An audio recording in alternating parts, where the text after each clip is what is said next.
Good evening. Tonight's big story centers on the state of emergency declared this morning in Buffalo. News Center's Mike Hegedus explains. What are these guys doing on Buffalo City streets?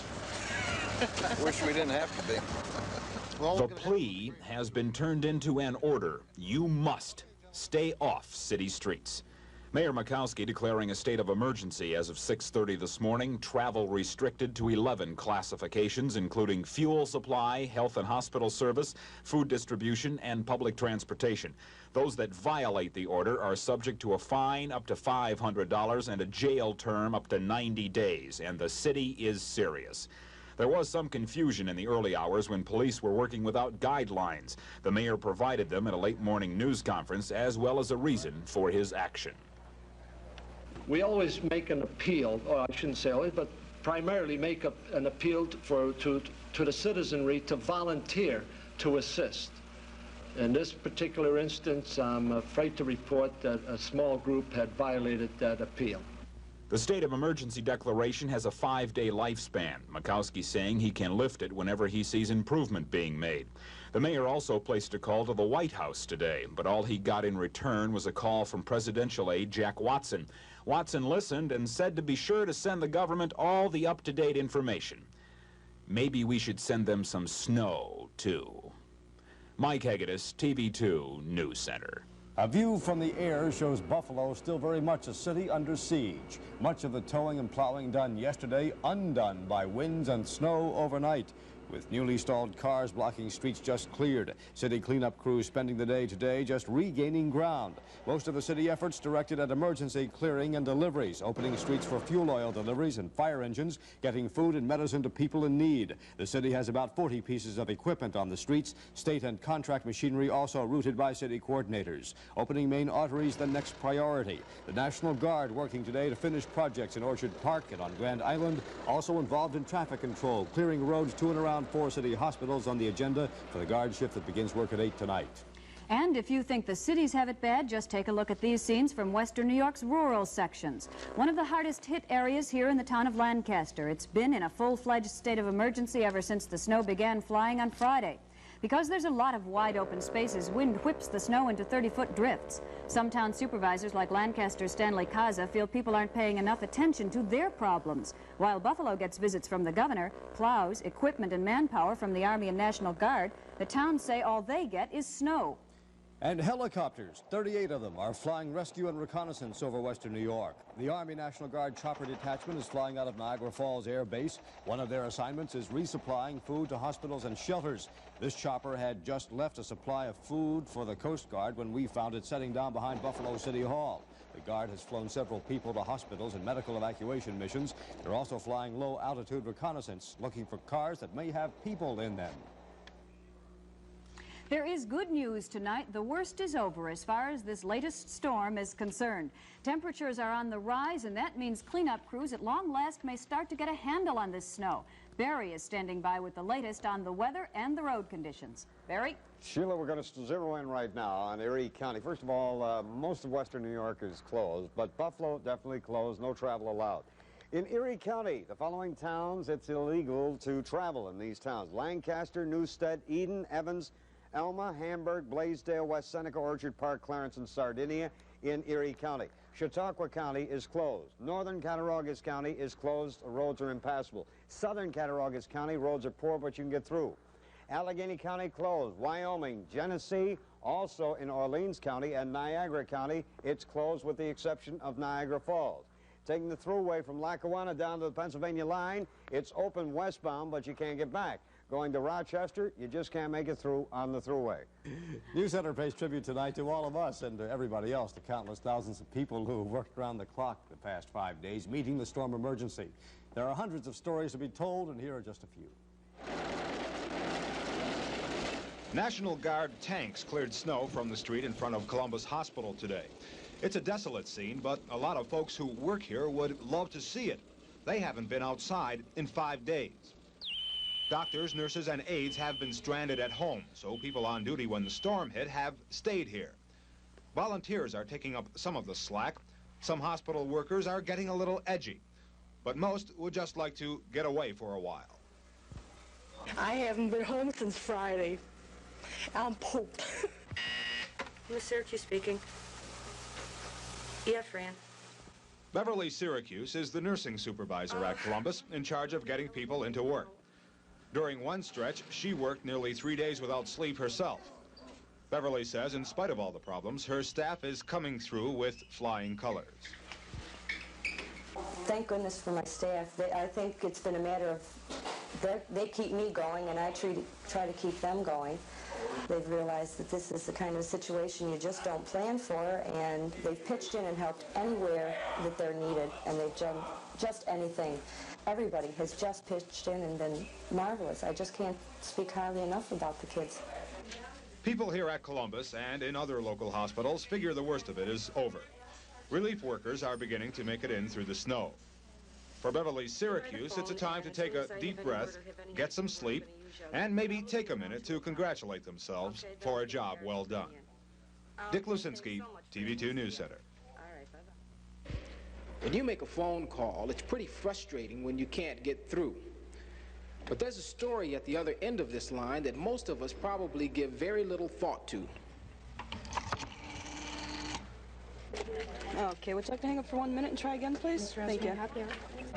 While you're stranded wherever you are, trying to call someone stranded wherever they are, these operators have been stranded here trying to help you get your call through.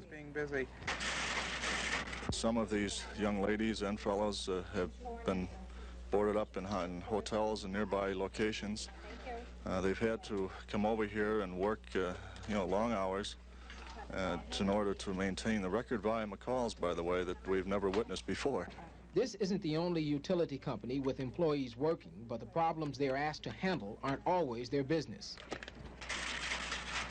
They're asking different things, if the Skyway is open, if the Grand Island Bridge is open, how the traffic is downtown, and some of them are asking for numbers too. Operators can handle only telephone company-related problems, and being there to answer them has created a few problems of their own. When was the last time you saw your family? Friday morning. I'm tired and I'm getting paranoid. But I would just like to get home one night. Despite the travel restrictions, the phone company is trying to keep service open by providing transportation. Those employees that make it in come for the duration. Stan Coleman, TV2 News Center. The city of Buffalo has a special phone number to tell people where they can get help. I went to the Buffalo Information Center, where 4 operators are taking calls on everything from where to get food to what bus lines are running. Information we have, you will not be able to locate your car as yet. You will be notified as to where your car was towed. It was towed to a neighborhood lot near wherever it was abandoned. How many people are in your family? Okay, are there any children? Okay, have you tried calling any other agency? Is there a store near you that's open? Okay, do you have money?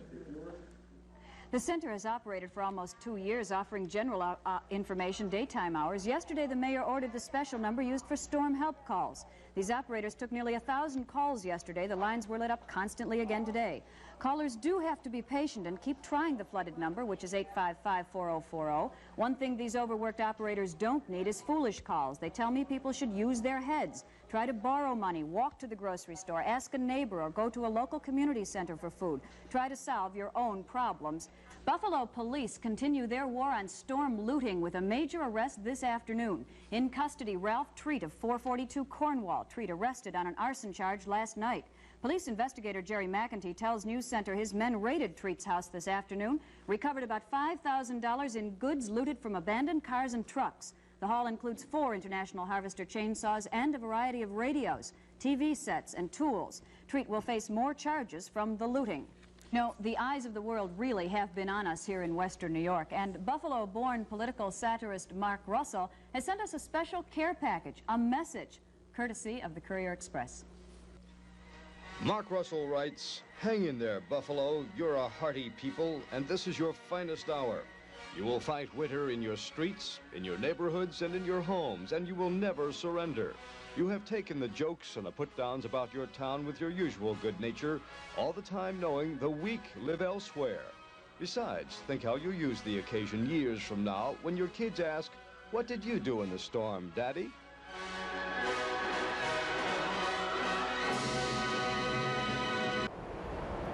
When I walked out the door and I couldn't see anything. It was a complete whiteout. It was real dark. We got real dark out.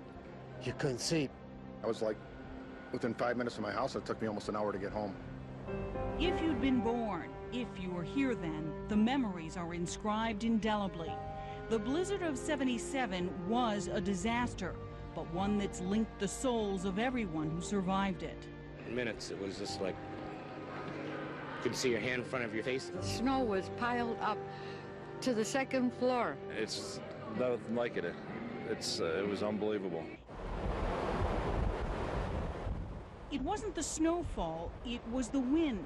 Gusts of 69 miles an hour pushed 150 inches of snow already fallen on a frozen Lake Erie into the city of Buffalo. It was blinding, it was brutal, it was deadly. Tonight's big story centers on the big blizzard of '77 as it continues to pound western New York. Things just are not any better tonight. The storm not being able to shave. I didn't have a razor here, so we just slapped on a lot of makeup so I didn't look totally scroungy. But I was lost in my work. It was all very exciting for us because that was our job. Our job was to help people out. When you come right down to it, that's what television and radio are supposed to do, is to provide instant coverage and instant information to help people, helping people solve problems and helping them survive.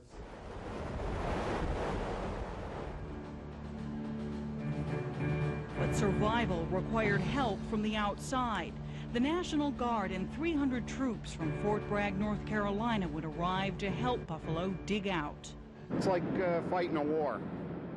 And city plow drivers were on the front line. We spent all day trying to keep the main streets open, and it was almost hopeless. Of course, we already had 100 inches of snow on the ground. There was no place to put it.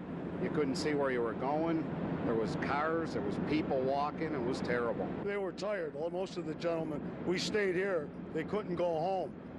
When the storm hit, some of the gentlemen were here for like 2 weeks.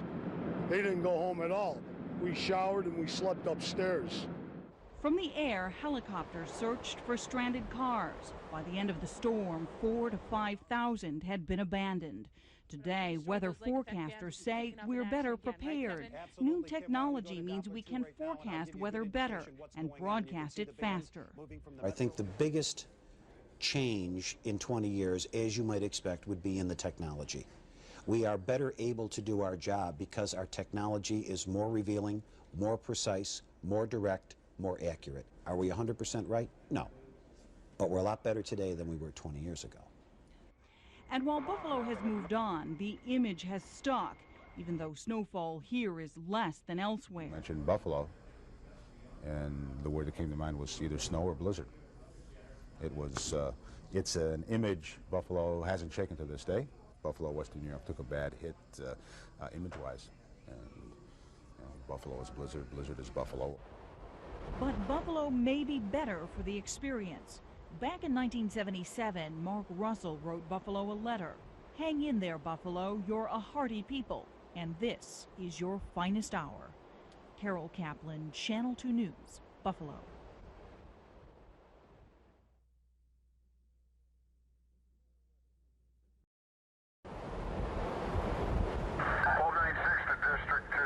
I'm on Lexington right now. Okay, you want to come down that side of Ashland now? The year is 1977. The date, January 28th, Buffalo, New York. It's 10 a.m., and Western New Yorkers notice the weather is changing. The wind is picking up to over 60 miles an hour. The snow is getting heavier, and suddenly you can't see. It's bitter cold. It's windy. It's the blizzard of '77.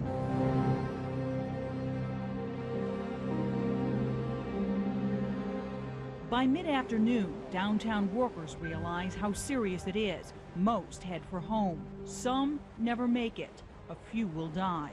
And others decide to just stay where they are, wherever that is. It's just awful out there, Rich. All I can say right now is that the weather is terrible and people really should stay inside. I haven't been home since Friday. I'm pooped. Thank goodness for my staff. I think it's been a matter of they keep me going, and I try to keep them going. The phone lines are jammed. Everyone's calling to find out where loved ones are. Telephone operators can't get home. They work around the clock. They're asking different things, if the Skyway is open, if the Grand Island Bridge is open, how the traffic is downtown. When was the last time you saw your family? Friday morning. I'm tired and I'm getting paranoid. But people are constantly calling, you know, basically trying to check on loved ones or family members, see if everyone was all right, but they tied the lines up. This is where Edna Schmidt, bundled in her coat and boots, finally got some sleep in a scene that many Western New Yorkers will never forget.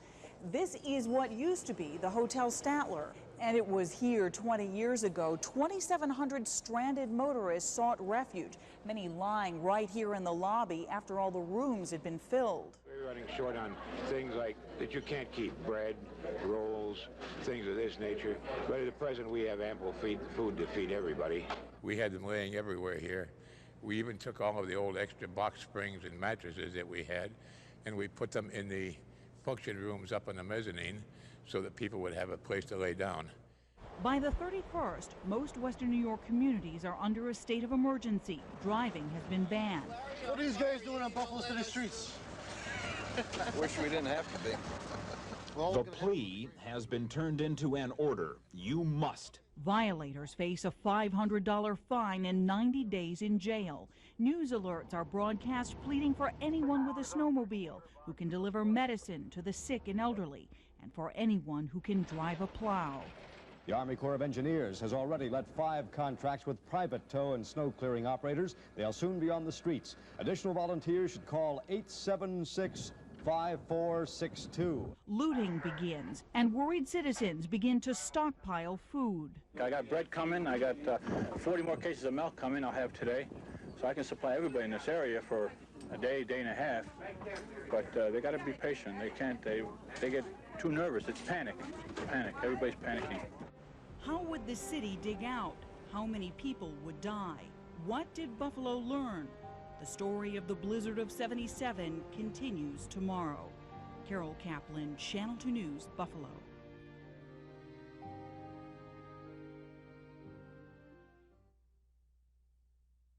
Well, first of all, it's in Niagara Falls, and the storm is coming down. There's no driving and what have you. And I'm watching it on television, and a family member says, "What are you doing here?" "Get out of here. Get to Buffalo." I said, "You can't. Get to Buffalo. You need to get to Buffalo because this is your moment in time." So I got into a big truck, a 16-wheeler, and they got me to the front of the station where he crashed into a car. Okay, and I said, "Thank you." Back then, did it turn into just continuous coverage, or was it just one or two newscasts? Oh yeah, as a matter of fact, I don't know if you know this, we went off the air during a part of this. Really? Yes, and what it was that our transmitter, the dish on top, froze. Okay. So our chief engineer went out there with a .22 and was shooting the ice off of it. That's with a how we .22 broke gun? With a .22. Oh my gosh. Yeah. And then I had one occasion where a guy called me up and said, "Hey, I'm going to take you to lunch." I said, "You can't take me to lunch. There's no driving." Right. He said, "Just get ready." And I come down and I went out the back door, and lo and behold, he had a dog sled. And we went down Delaware Avenue and hey, hey. As a weatherman at the time, did you see this coming? We only had about 9 inches of synoptic snow. Right. But the lake snow brought in like 100 and something inches. Well, that's what it was incredible. The amount of snow that had fallen in December and in January was huge. Yes. So now you got all that snow on the lake. Yes. And where did it go? It's coming right in, and it was aimed right at Buffalo and vicinity of Western New York. And of course, people couldn't go out. And I told at the time we ate the back of the cupboard. You know, all those things that you keep pushing back, like cake sprinkles type of thing. You never eat those. Right. We ate those. Spices. Yeah, spices. Yeah. What 20-year-old peanut butter. Yeah. Whatever it is. And then we go, "Hey, listen, you know, Joe's got some pretzels in his desk." "Hey, Joe. Hey, come on. Sure. This is what we do. Yeah. Well, to that moment, I think there was a time when you had been on the air for so long. Yeah. There's a famous image of you.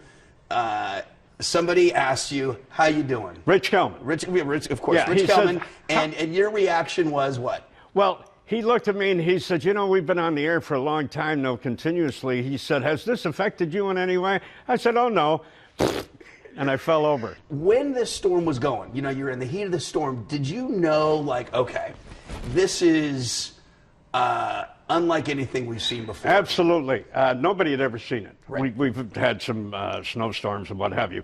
But there was a high-pressure system that was blocking the snow-making low-pressure system. Sure. So consequently, it didn't want to leave. It stalled. So, right. It stalled. So for about 3 days, it would just continuously funnel all the snow across the lake into Buffalo and vicinity. So it was about 3 days. We were about here about 3 days. Okay. And, of course, a lot of the people did not bring their toothbrush and other cosmetics. So we started looking at each other funny. Right. Like, and maybe stepping farther away from each other. I'll talk to you from afar. Yeah, that's the way it was. You didn't have a change of clothes or anything like that. But I got to believe a lot of people in the community were helping each other out because people were stranded. They were. They were. It was the worst time. It was the best time.